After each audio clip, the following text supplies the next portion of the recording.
Motor అయితే వస్తుంది friends. Motor సతాయిచ్చింది నాకైతే. ఎందుకంటే ఎట్లా మోటారు పైపు ఫుట్బాల్ చూసేటోళ్ళు ఎవరు లేరు.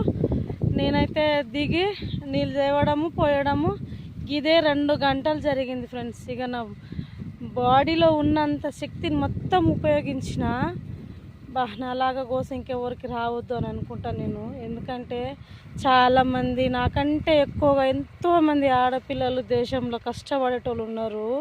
నిజంగా వాళ్ళకి నా ఒక జోహార్లు. ఎందుకంటే కొన్ని సందర్భాలు అనిపిస్తుంది, ఎందుకు దేవుడా ఇంకా నన్ను బతికుంచుతావు, చనిపోయినా మంచిగా ఉండు కదా పరమేశ అని అనిపిస్తుంది. కానీ అది కరెక్ట్ కాదండి. ఎందుకంటే మనము కన్న పిల్లలు ఆడపిల్లలకైతే ఇంకా మన అవసరం చాలా ఉంటుంది. నేనైతే అదే దృష్టిలో పెట్టుకొని ముందుకెళ్తాను నేను. ఎందుకంటే నాకు ఇలా చాలా అంటే చాలా ఏడుపు వచ్చేసింది. ఇంకా నేను అంతకంటే నేను ఎక్కువగా మీతో షేర్ చేసుకోలేను ఫ్రెండ్స్. సరే బాయ్, ఉంటాను.